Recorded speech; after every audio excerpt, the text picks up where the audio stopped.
நடிகர் கருணாஸ் அவர்கள்கிட்ட ஒரு பிரஸ் மீட்ல தாவேகாவை பத்தி கேக்குறாங்க. அதுக்கு அவர் என்ன சொல்றாருன்னா, பனையூர்ல உள்ள கேட்டு உள்ள பூட்டியிருக்கா என்னன்னு எனக்கு தெரியல.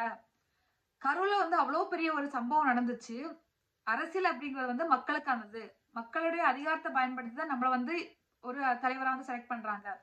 அப்போ அந்த மக்களுக்கு எல்லாமாவே இருக்க வேண்டியது நம்மளுடைய பொறுப்பு. நீ ஒரு விஷயம் பண்ணும்போது உன்னால அந்த மக்களுக்கு இவ்வளவு பிரச்சனைகள் வந்திருக்கு.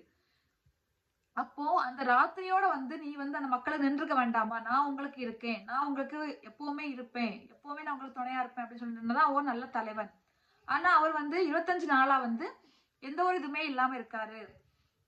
ஆனா மாண்புமிகு முதலமைச்சர் அவர்கள் அந்த ராத்திரியோட ராத்திரியா எல்லா உதவிகளையும் மக்களுக்கு செஞ்சு கொடுத்திருக்காரு. அவர்தான் தலைவன் அப்படின்னு சொல்லிட்டு கருணாஸ் அவர்கள் சொல்றாங்க. அடுத்து ஏன் இவர் இப்படி இருக்காரு அப்படிங்கிறது தெரியல.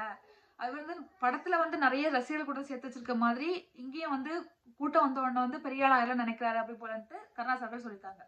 அடுத்து இவர்கிட்ட எடப்பாடியார் அதாவது அதிமுக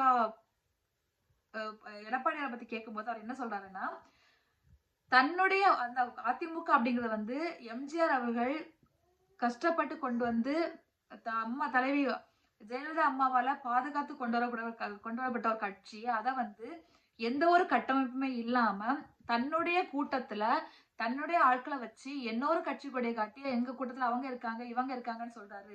இது எவ்வளவு இது அவர் எந்த ஒரு இதுக்காகவும் தன்னுடைய கட்சியை கூட விலை போக்குறதுக்கு அடகு வைக்கிறதுக்கு தயங்க மாட்டார் எடப்பாடியார். இது என்ன சொல்றதுன்னு தெரியல. எனக்கு ஒரு அடையாளம் கொடுத்தது அதிமுக.